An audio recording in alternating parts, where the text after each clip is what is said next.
have. And so after all that you go through here, then so what? When you are done, so done what? You go and sit at home and wait for government to employ you. All right, so at least this morning, they have given us one window. So those who are interested will go through that window. But then, this morning, we thought of our own people who are here this morning to interact with us, because they went out there, they have conquered, I should say. And we want to hear from them how they did it. I think that is going to give us a head start, so that when we are out there, we know that some people did it, they have taught us how to do it, and probably we can do even better. So that is why we are here this morning. I'm sure you are ready for the interaction. They're going to give us a presentation. After that, there will be interaction. Ask questions, make comments. You are free to do so after every presentation. Thank you very much.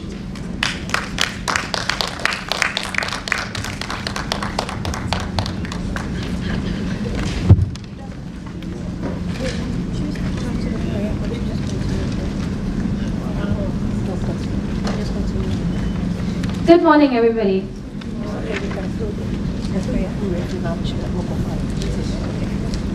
So before we go on with the program as outlined, we'll invite Ms. Josephine Obrepo to give us an opening prayer. A round of applause for you, please.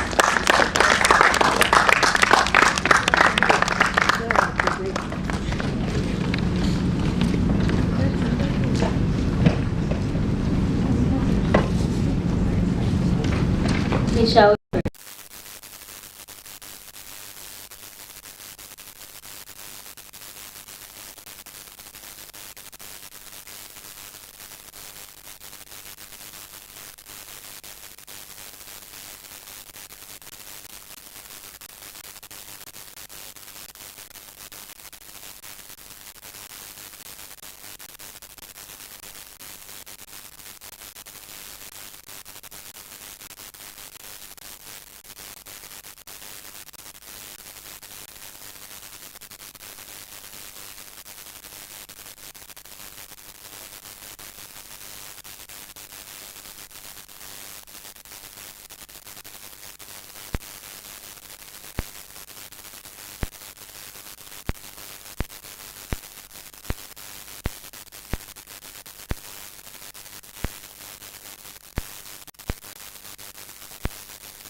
in the last 4 years that you have been here? Champion, please, what's your name? Is there any way we can get an extra microphone?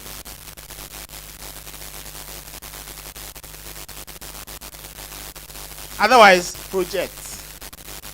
So please, if you don't mind, kindly stand up, tell us your name, and then we'll continue. Okay, Richard. You are majoring in dance. Okay, what made you decide to major in dance? You're a dancer and you want to explore more. Okay. So again, let me ask you this. Before you came here, was that your plan from the beginning?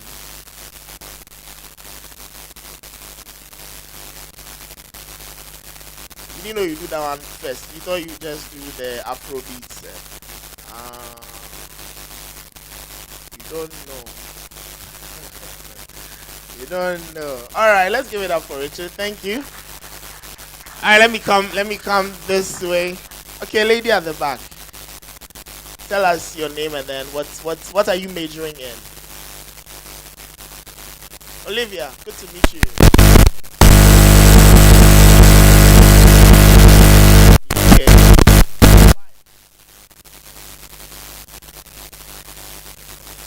Let us explore more. So again, the same question. Before you came here, was that your plan from day one? What was the plan?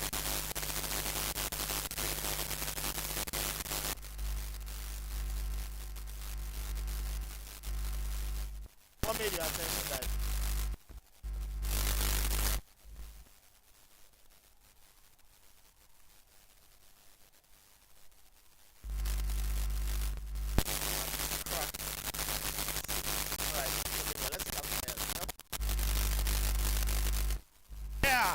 Okay, Chief.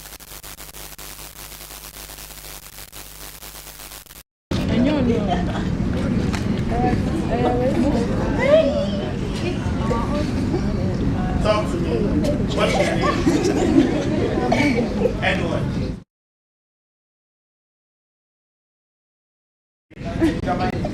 Drama in education. Okay. All right. Why are you doing that?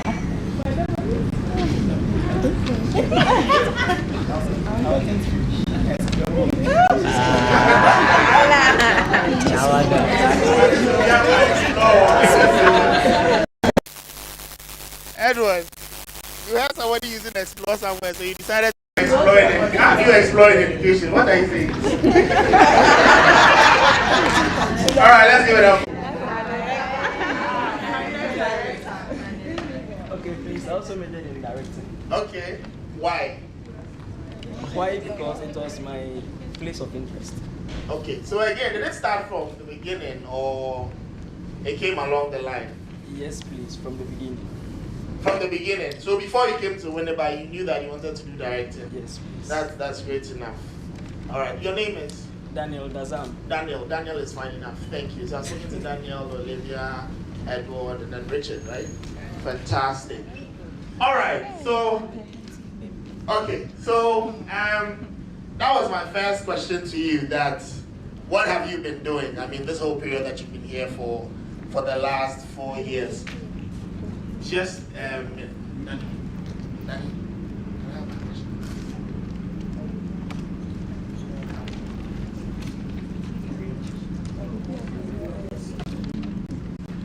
so what have you been doing for the last 4 years is my first question.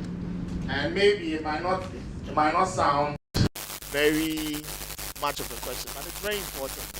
Because at the end of the day, you need to know what you have been doing this whole period, and then some way, somehow, it is going to determine for you what you're going to do for the rest of the journey. We don't even necessarily need to project it, it should be fine. I'll just use the points, have a conversation. You want to see that?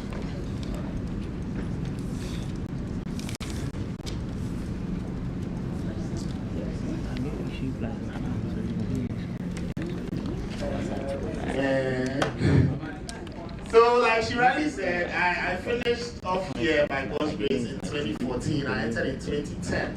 When I entered in 2010, I'm going to give you a bit of a background. So, I'm supposed to be speaking on self-promotion, then arts management. So, I'll give you a bit of a background, and then from there, we'll continue. So, when I entered in 2010, we were told, my whole year group was told, that in level 100 and 200, I think, you are not even going to go on stage. Because if you go on stage, it is non-scoring. Whether going for an audition, to go and look for a role or anything. Oh, or an audition or anything of the sort. Okay, and that's what they were implying. So what does that mean to you? If they say that 1100 and 200 is non-scoring, so there's no need to go on stage, what do you think that means? I told you I'm not going to give a lecture. We are coming to have a conversation. So, and as I am led by the Spirit, I'll pick on you to give me an answer. By all means, by the grace of God, by the time we are done, everybody will talk. Answer, madam. The one intentionally looking left. Yes, you. Yes. Please clap for her.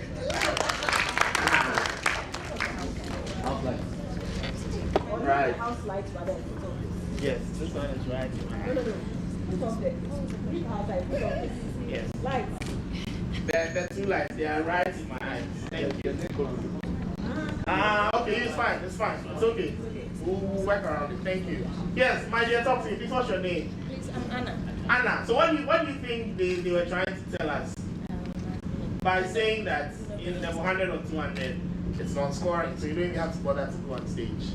I think, from my observation, I think when you come to level 100, you are very new to certain things, so maybe that is why they tell us don't go on stage. That you shouldn't go on stage, so that until you gather expertise. Okay. All right. Anybody else wants to share why you think that's the case? Or why you think they were telling us that? Yes, boss. Please tell me your name. My name is Ben. Okay. From my own perspective, it means you are free. One, and two, it means if you are wise enough, it means sit and observe. Okay. That when it's time for it. But an interesting perspective. Clap for him. The biggest part of this is that people in 300 and 400 almost thought that having to go on stage because you are in 300, especially for those who never want to be on stage. They felt like it is a punishment, so they're like, okay, like you said, it means that 1100 and 200 you are free. You don't have to go and worry your head because it's for marks. Me, when I came here, I didn't come here for marks. It wasn't my biggest objective. I'm not the kind of student who is looking to make an A or an A plus and then be on top of the class, be the first, and all of that. I'm the free-spirited student who wants to see that I'm enjoying what I'm doing. It's making sense to me. I'm able to make some kind of impact with whatever I am learning on any day. So I don't learn because I want to earn a grade. If I learn something, I'm learning it because it's something that excites my interest or gives me some reason to be curious about something. And so me, right from the get-go, I went for an audition. The first audition I went for, it was Alice in the Land of Idiots. Okay, I've been able to correct it. And guess the role I got. I got a role, by the way. Guess the role I got. Anybody? I was a stagehand. When I saw it, they come and put it on the notice board, the name, the character, and everything. I was excited. I had no idea what it was. I was excited that I was a stagehand. I thought it was actually a character on the stage. Yeah, then we go for our first pre-production meeting. Then they explained to me that this is what you are going to do. You are going to be carrying things on and off the stage. But believe it or not, I still did it with all the excitement that I could. In fact, that particular production gave me a lot of joy because the excitement was that they turn off the lights, you have to run on the stage, so everybody has to wear black so that you are not seen when you are running on the stage to take off things. And you can imagine how many times people will trip and fall on that stage, not this one. Okay, so that was my first role, and I did it with all the joy I could muster. Then I went to audition for a second role, and Madame Adia HOD gave me the opportunity. It was for Romeo and Juliet. Now in that Romeo and Juliet, I was given the role of a watchman. And in this case, the auditions were done just before vacation. So after the roles were given out, you are given the script. You are expected that by the time you come from vacation, we are coming to rehearse. So during the vacation, you're expected to be working on your lines at least having a fair idea of what you are going to do with the role that has been given you. So before vacation, I was given the role of a watchman, and the role was a night watchman at a cemetery in Romeo and Juliet. So I go home and then I come back. And if you realize, theater arts isn't like all the other departments in the university where so they are not doing anything serious on campus. Can you do that here? Oh, you can't? They are wicked there. They don't allow you to enjoy. Yes, it was the same thing. So we came back from vacation and Madam was our director. And we came back first week, pre-production meetings. We're seated there. And the stage manager was Vera. Vera was our stage manager at the time. And there was somebody playing a certain role. Okay, he was playing a princess role. And the person hadn't come yet from vacation. So whilst we're reading, we do the read-through first, right? So we're reading and then they get to that role and then Vera says that, please read that one. Then I started reading and I remember like immediately I started reading, then Madam, if you notice, she's very observant anyways. I started reading and she's like, who is reading the role? I got scared, I don't lie to you. So I raised my hand and then she said, where is the person who is playing the role? Mentioned his name. And then Vera responded and said he wasn't in or something. Then she said, okay, continue. And that was it. Apparently, she had kept the role on my head. I didn't know that was the meaning. So it was the next day that the guy had now come. I think somebody had prompted him, so he had now rushed to campus. So the next day we were continuing with the reading. And then when it got there, he was reading. Then again, she was like, who is reading the role? Then the guy raised up his hand and then she asked, where did he come from? Then she asked me to go and read.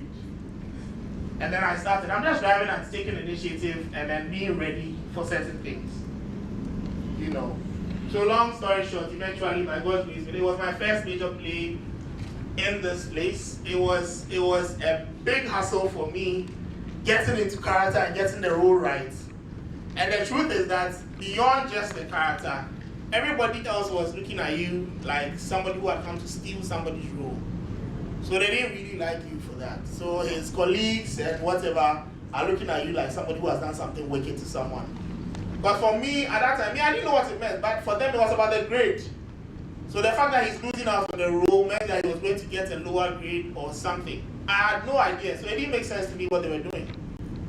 But I played my role into it, and of course, by God's grace, he had some patience. Some way, somehow, I grew into it, and since then, we've been doing stuff to the glory of God.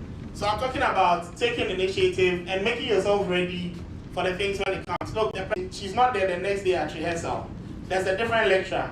And then he's saying that, can't you see that this line demands that you move right? It will happen to you but I'll later tell you what it has done for me. I'll explain to you along the line. What have you been doing? We're talking about internships. Some of you said you've done some internships. Let me see your hands up. My dear, what's your name? Sorry? MNFA. Oh, okay, that's my first time of hearing that. And where did you do your internship? How many internships have you done? When you did school, 1. Okay, who else? Where did you do it at? Please forget about everybody. Where did you do it at? The National Theatre. What did you do there?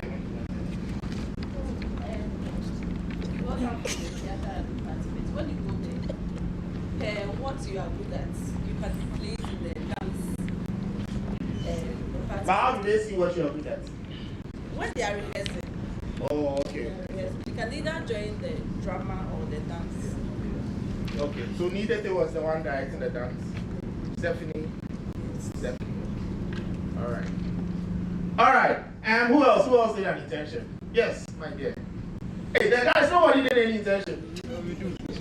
Fantastic. Okay, talk to me. I specialize in sound engineering. Sound engineering. You enjoyed your time there. Okay. Let me ask you this. When you are going out into the job market, they keep asking for experience, right? Sometimes how many years experience? 5 years. Have you seen the roles that require 24 years experience and 25 years experience? There are roles like that. Sometimes you see the role and the role is older than you. And you are wondering where they expect you to get the experience from. Now let me do a very simple calculation for you. You spent 4 years in school, right? Every year you have one long vacation, right? It's about 3 months, right? Hello? Yes. So let's assume that every long vacation you did one internship. So 3 times the 4 years you are here is how many years? It's 12 months, so it's 1 year. I know you don't like math, I understand. So that's 1 year, right? Okay. You do your national service for how many years? 1 year. Cumulatively, how many years of job experience do you have? That is if you did internships. So now the rest of us who never did internships, and we are going to step out there into the job market, and we want to go and hunt for jobs with people who have been doing internships. The internships here, nobody's going to force you to do it. You will have to go before vacation. You come to the HOD or your academic counselor. Let them know that maybe you want a letter to go for an internship. They'll give you a letter. I think they'll give you 3 copies or so that you can give it to 1 or 2 or 3 organizations. And then you find that nobody forces you. But because it's not for a grade or anything, nobody cares about it. And yet you're expecting that when you are out there competing with people who have done these things and have job experience, somebody should consider you before them. If you were the owner of your company, would you do that? Let's be honest. We bring you 2 people. One person has been doing this thing over time. Another person, every time it's long vacation, they've just been chilling at the beach and all that. Which of them would you pick for your job? Hello? Chilling at the beach, your forehead. Right? Definitely, you're looking for experience. And aside the experience, they are looking at the fact that you have been self-motivated. You take initiative. You don't sit down and wait for somebody to come and tell you that do this, do that, do that. Like I was saying, some of you, everything you are doing, if it is not for a grade, you can't give 2 fucks about it. Because it's not going to get you a grade. But the question is, where do we go from here? That's the question I started with. Where do we go from here? Your grades, let's assume that you finish with a first class. So what? I'm not saying it doesn't matter. I'm asking, where do you go from here? There are people who came through here, have finished with first class. They are still at home. Where do we go from here? What are you doing with your time? That's why I'm asking, what have you been doing? Internships, volunteering. How do I know the names of those who direct dance and everything at the theater? At the theater, I know the directors of every single lineage because I've gone there to do some work with them. When I was here, I did internships every long vacation. And at different places. I've done an internship at CTFM. I've done an internship at Data Bank. I've done an internship at GBC. I've done one at the National Theatre. So if I have lined these up, and then I go and I show this to someone and I'm trying to get an opportunity, that is already self-promotion. I'm telling you that when you give me an opportunity, I'm going to run with the idea and make it happen. Where I work currently, it doesn't have anything to do with theater arts. At the time that I was going there, you don't get employed if you don't have a master's degree. I didn't have a master's degree. I only had a degree in theater arts. But at my interview, what made the difference was that the director of finance says that, I'm looking at what you have on your CV, and it looks like you like to take initiative, and you go hard at the things you want to do. That's why I'm asking you the same question. What have you been doing? This whole period that you're here, what have you been doing? Let's talk about digital footprints. We're talking about promoting.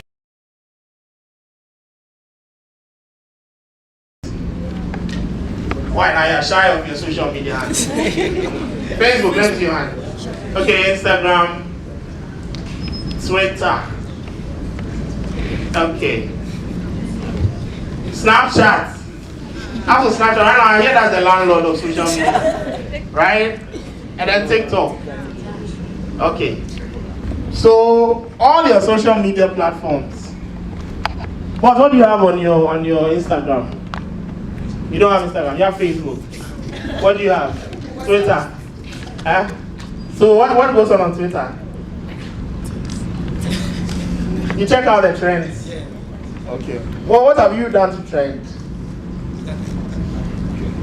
When I call you about something, I'm not picking on you. I'm just trying to have a conversation. So let's all get it straight, okay? Now I'm talking about digital footprints. If you go to my social media, I majorly use Facebook. I have Instagram as well. But more often than not, I use Facebook. If you look at my Facebook from all the way back to now, there's one major thing that you see. You see me promoting my MC business. For me, it's a business. That's one major thing you see through and through. You'll be amazed at how much money people make from being an MC. Should I give you an idea? Okay. So, how many of you know Jerry Ajololo? Charlie, you guys, you need to do stuff for me. I need you to go on there on social media and look out for the relevant stuff. Jerry Ajololo right now is practically one of the most sought after. He's the most sought after corporate event MC in Ghana. He does all the major events for 2-4 for the president. Jerry will not take anything less than 40,000 cedis for a state event.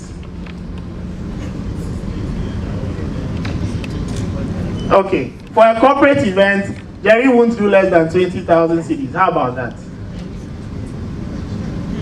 But you can't get to corporate and states overnight. It has to start from somewhere. You don't do it because everybody's doing it and you think it's nice. So how about I also get in there and try to do it? Or maybe somebody will tell you, oh, I can talk, so let me go and do it. It's a good start. But then what are you going to do about it? How are you going to polish it up? How do you expect somebody to see you and want to have you on their program? Me, I used to do free events. I'll do free events all the way to Takrady. Free events, free. You don't even get transportation. Free events. Of course, those are for people I know and I'm on that level with them, so I don't mind doing it for them. I'll never have that conversation. But what you're doing whilst you're doing that is that you are promoting yourself, because until someone sees you and sees that you're good, there's no way they're going to one day just bump into you and say that, oh, come and do my events for me, and you say you charge 20,000. The first question is, who are you? Because when you get to that level, the charge you are taking is not about what you do, it's just for the brand. That is it. But the question is, what is your brand? All of you, right now, you have your phones with you. Please Google your names. Google your name and tell me what comes up, all of you.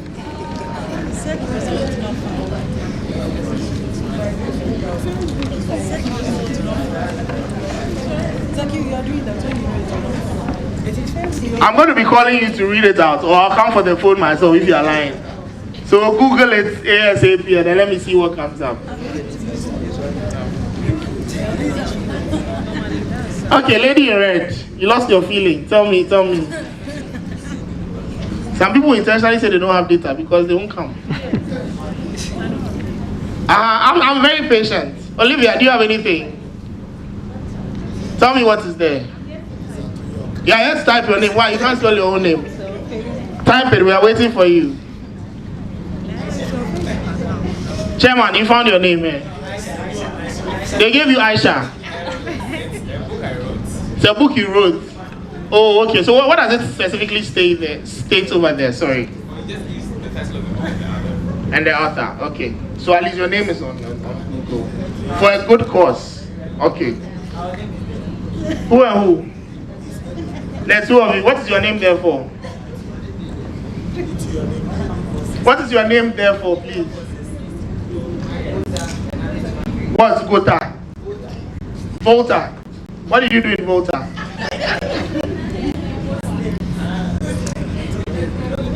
Who else? Olivia, have you typed your name now? Yeah, I have. What does it say? Someone else. Fantastic. Please tap the lady in black and white. The way she's smiling at what is popped up, I want to know. It's the university. It's the university's matriculation. That's where your name was attached. Oh, okay. That's because sometimes the program is on the website, so Google can pull it from there. Let me see who else. So, Chairman, yes. What has come up with your name? Sorry. Nothing to show. You'll be fine. You'll be fine. Edward, how about you?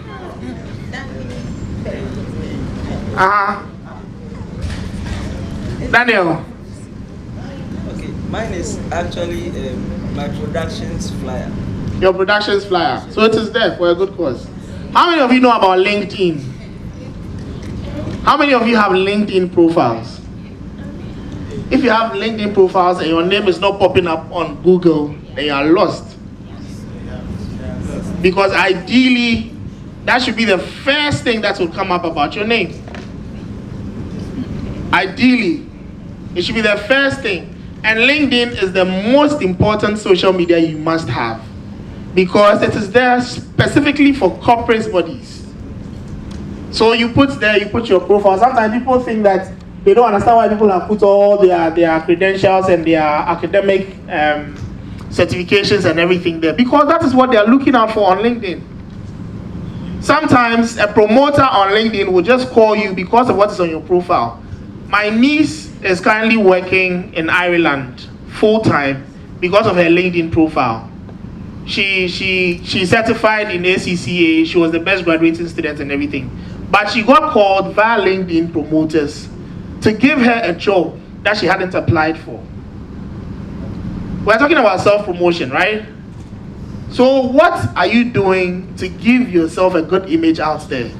When somebody tries to look you up, what do they see? That's what I mean by digital footprint. Recently, 2 or 3 days ago, I saw some screenshots. A guy said that he went for an interview at Zenith Bank. Have you seen it? You've seen it? So the screenshots, when he says he went for the interview, and then they prompted him of a post he had done on social media about Zenith Bank being the most useless bank. Yes. But today you've come there looking for a job at the most useless bank in the world. That is a digital footprint. So you come there, they tell you that the internet never forgets. That's the reality. The internet will never forget. When you put it there, maybe you might be lucky to delete it, but probably by the time you delete it, somebody has kept a screenshot. Sometimes I see people are there specifically looking for what they can use against you. So once you post some BS, that's it. So again, I'm asking you, what digital footprints are you leaving? How many of you have been acting on stage? When you act on stage, how many times do you take pictures and put the images on social media and then write about it? Yes, put the synopsis of the play. I acted in this, I did A, B, C, D. I'll tell you something. A couple of years ago, when I was going very hard at promoting my MC brand, there was a top-notch MC. I mean, he had reached a certain pedestal. And then he came to write that they did some awards. And then they gave him Event MC of the Year. And then he came to write that, oh, today, even if he coughs, he puts it on social media. He's taking big money, no doubt, I'm telling you. But even if he coughs, he puts it on social media. So that thing he wrote a couple of years ago, has it lost relevance now? What happened? He's the same person who wrote it. But you have to create your own path. You have to have digital footprints. You have to promote yourself. People need to see what you're doing. They need to see that. They need to see how consistent you are with what you're doing. And that will give them reason to say that, oh, I've been seeing this guy's post for God knows how long. He's always doing A, B, C, D. There are people who have called me to empty events, not because they've seen me personally before, but just because they have seen what you're doing on social media. But some of us, it's just about insults. Some of us, it's just about... And some of us have time. We go under celebrities' posts, commenting on how nice they are and how well they have done this. But like they've always said, they will never post whatever a friend is promoting. Your friend is running a business. This celebrity, Rihanna, will never come and look up your name and say thank you for that comment. But people will take their time and write a whole thesis under Rihanna's post because they want her to see that they've come.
of a story on Joy FM.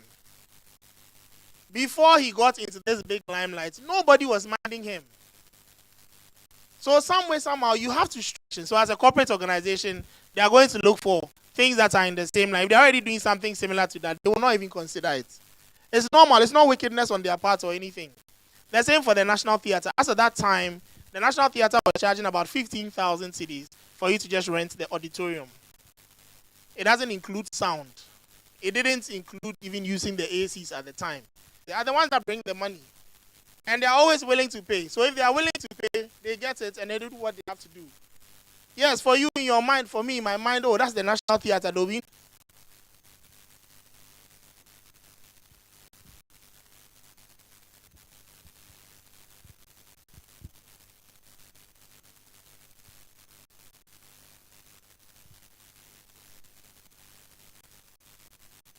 Can you project for me, please? Maybe you have to stand up.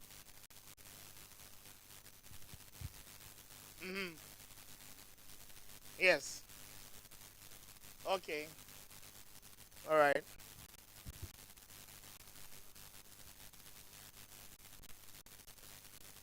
Right. It's one of the realities anyways. But you know, the campus life actually, especially this department, for me, I think that it has been my biggest springboard in life. Because at one job interview, they were asking how what I have done is related to what I want to come and do there. And then I started from the line of pressure. That from what I read, by God's grace, here, I don't know how it is now, but at least you have dance lectures, right? And so sometimes you have to wake up at dawn to go and do a rehearsal for a dance routine. When you are done at dawn, your regular lectures will start at about 7:30. So let's say from 5 to 6, you probably go to the mirror room, you do your rehearsal on your own, and then you go back. Sometimes you do it as a group. You go back, you shower, you get ready for lectures, right? And then let's say lectures start around 7:30. You go for lectures, let's assume by close of day around 4:30, lectures are over. From there, you're coming straight to the theater for rehearsals. And I don't know about now, but we used to rehearse sometimes till 1 a.m. or 2 a.m. The value is the same, man. I remember one time we were doing a production rehearsal. It was a technical dress rehearsal. We rehearsed it, everything, finished at about 12 something. And then the director, it was a student's production, the supervisor of that student director said, the set design doesn't seem to work with the play. So we had to strike down the set and build a whole new set that night till dawn. And those of us who were on stage, it wasn't as if because we are on stage, we are free. We are sitting down till those backstage are done with their work. If they all finish, then we all go back and sleep. And the interesting thing is, your lecturers are here with you. So you, the students, where are you going to? But that is a build-up to be able to handle heat wherever you find yourself. Where I find myself today, there's a lot of heat. But because of some of these things, it doesn't really hit you that hard because you've handled it over time. Your body has gotten used to it. Your mind has gotten used to it. And you don't lose your cool under heat. Because the same way that you can't lose your cool here and then speak your mind to your lecturers, it's the same way. You can't lose your cool in the corporate world. So this is myself and a very good friend of mine. This is level 100, second semester. We were going to the National Theatre. The two of us are called Roberts anyways. We were going to the National Theatre. I was part of the department's arrangement. And this is who we look. But a lot of us want to believe that the end justifies the means.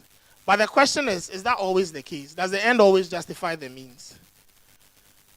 Do you have to make up your mind that because the end justifies the means, you're going to do whatever it takes to be able to get yourself somewhere? I'm giving my concluding remarks. What are you good at? Would you enjoy it even if you were not being paid for it? That's the first question you should ask yourself.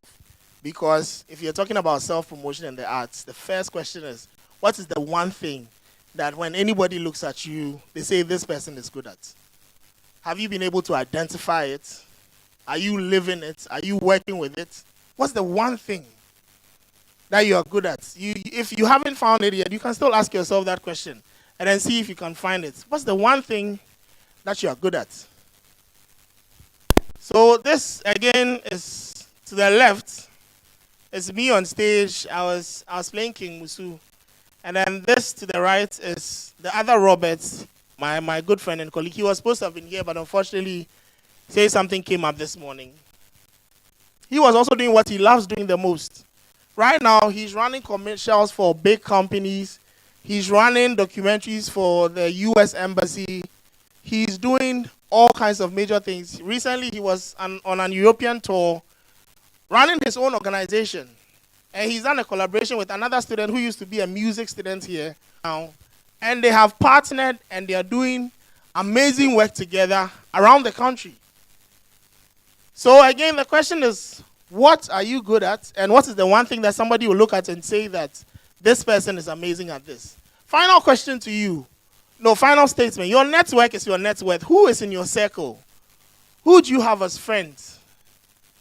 I have been privileged to be working in corporate Ghana, but I love the arts, and so I constantly work around it. I run stage productions. I try to do as many as I can. I've run a fashion show for God. I've run a stage production. I did Ghana Must Live Again. Ghana Must Live Again was a melange of spoken word, of dance, of drama, of music. It was a blend of all the theater art principles into one, and I used different people, different groups to bring them all together and make that thing happen. And it's one of the things, personally, I've always been told, you might need something that you want to go and get and all that. How consistent can you be? How can you handle disappointments? Are you passionate or are you just copying others? Like I spoke about the dance. Some of you say that, oh, you want to do this, you want to do that, you want to dance. Question is, are you doing it because you've seen that some people are dancing? Oh, Dance God Lloyd is trending, so let me also dance and trend. Or is this something that you really want to do to make a difference? When I entered my organization, we have a unit for community relations. And community relations looks at how we deal with, wherever we are drilling oil. And this is in the Western region. Wherever we are drilling oil, we need to find an alternative livelihood for the people. Because the rig is on the sea, where the people's major livelihood is fishing. And once the rig is on the sea, it means that people, there's a yard, there's a distance for which you cannot go close to the rig. And so the fishermen automatically cannot fish anymore. And unfortunately, because of the rig, all the fish have gone close to the rig. Because on the rig, they eat, they do everything. They put the rubbish in the sea. It's not rubbish, it's the leftover and all that. And that's what the fish also like to feed on. So for the fishermen to get their fish, they have to go very close to the ships, which is against the law anyway, but that's what they have to do. And so I got to the place where my office, and then I realized that this is what community relations is supposed to resolve and all that. Then I brought up the idea of theater for development, that you carry people from Accra, they wear their suits and ties, and you are trying to convince these people who are in their native homes to stop going to fish. How do you expect that to work? If we employ the principle of theater for development, we can use the people themselves to convince they themselves that this is what is wrong, this is what can be done to help us, this can be the alternative. And by God's grace, it will work. It was as if I was a superhero bringing up just that one idea. Then quickly, the manager in charge of community relations says, okay, let's go and see the CEO. Let's do this. Can you do this? Can you get somebody to take photographs? I said, oh, I can handle photographs. So we can run along with that. Can you do this? So in a matter of 2 years being there, I've been centralized in about 3 main positions. That's run around what I do. What have I done? Found a way to make yourself relevant in every way possible so that whatever goes on, by God's grace, you are going to be involved in it. Today, people are not looking for people who can do one thing because everybody is trying to cut costs. So if I want to employ somebody, I'm not going to employ somebody to be a secretary, then I'll employ another person to be doing scanning for me, then another person is going to be writing reports. I'm looking for somebody who can do that. A couple of weeks ago, I was in the U.S. with a group from the office. We went to do a global roadshow for the country. And when we went there, I had to MC, I had to do pictures, and I had to do video. So I go on stage, I introduce the minister, I get off the stage. Immediately I get off the stage, I pick up the camera. And I've set up one camera for the video. I go and take the pictures. By the time the minister is done with his speech and everything, I've taken the relevant images I need to take, put the camera down, and get ready to go back on stage. So in one person, he's getting an MC, he's getting a photo guy, he's getting a video guy. He won't have to pay money for 3 people to come and do 3 different jobs. How do you make yourself relevant where you are? And like I said, your biggest marketing platform is your social media. Whatever you do that excites you, put it there. Just make sure that it makes sense. You know that now when you're applying to the US and other countries, they ask for your social media handles.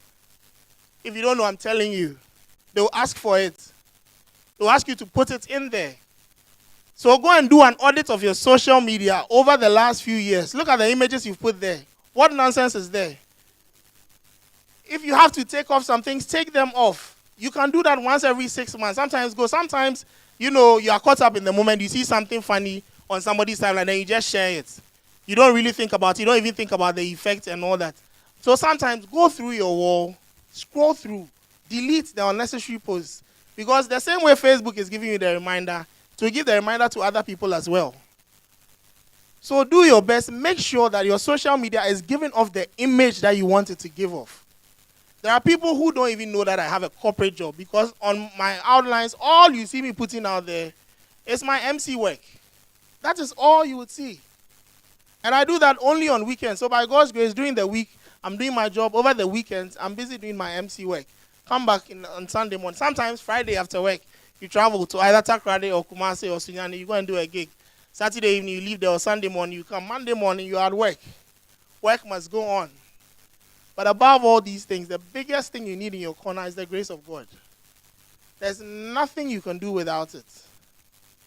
Wherever grace found you and started you with, keep yourself there and keep growing. To date, every Sunday when I go to church, I take pictures of our service. I run some of our social media accounts. I take videos. I'm in charge of the media team. Every Sunday when I go, I stand till the service is over. I have my own event consult. For some time now, I'm not able to do anything. But my commitment to God, I've told God that if I'm not able to do anything at all, every year, as for my worship event, by God's grace, I should be able to do that. So every year, last Saturday in November, I run my worship event. Sometimes solo, on your own funding. Sometimes people say, Charlie, you are doing an amazing job. Take this and let's give this to the ministers. Let's do this, let's do that. But somewhere, somehow, find yourself doing something excellent. Something that somebody will see and say that, Charlie, because of this and this. And I've had 2 jobs just because of social media. When I finished my second master's degree was in project management. When I finished it, the Sunday I was supposed to do Thanksgiving, I had forgotten. So my pastor mentioned it on my behalf. Right there after, when he was saying it, I was taking pictures anyways, in church as usual. Right after he finished mentioning it, there was one new elder who had joined us. I attend the Church of Pentecost. And one elder had joined us from the US. He had just been appointed the Chief Investment Officer for the Jospong Group of Companies. Right after the service, he calls me and says that, oh, are you the one that the pastor was talking about? I said, yes. He said, okay. I mean, I've been given this new role, and I'm looking for a project manager to handle some new projects that were coming up. And so since Pastor has been able to say this much about you and spoken about your commitments and everything, I think that you'll be the best person to handle the role. So believe it or not, right there and there, I had a job. The only thing was that what I'm currently doing gives me better, so I didn't take that one. But the point is that you must be found doing something before somebody can identify you. So please, I beg you, you've done 4 years. Whatever things may have gone on, things that discouraged you, things that gave you reason to want to give up, some way, somehow you didn't. You are here. But like we started from the first slide, where do we go from here? Let that be your biggest motivation. Some of us, we are the ones that our entire family will depend on. So some way, somehow, we must find a way to make it happen. Some of us, we made up our minds, Charlie, when I'm done, I'm just going to go home, see if they can find something for me to do. There are people that you might never see again. I went to Houston, I went to a Ghanaian restaurant, and I met a colleague I completed senior high school with. Temasco. So from 2007, I had never seen that guy until a couple of weeks ago in the US. I had never seen him. There are some people you might never see again till you die. But make yourself as relevant as possible Connect yourselves. Make things happen. Somebody is good in lighting. Somebody is good in sound. Somebody is good in this, in that, in that. Come together. Find a way to do something. I spoke to Madame Sam a couple of years ago about wanting to pick up.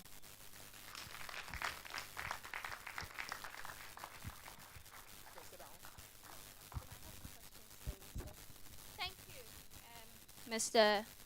Atem, right? Okay. Please, does anybody have any questions, contributions, suggestions? Anything you want clarified? So he addresses it before he sits. Anybody?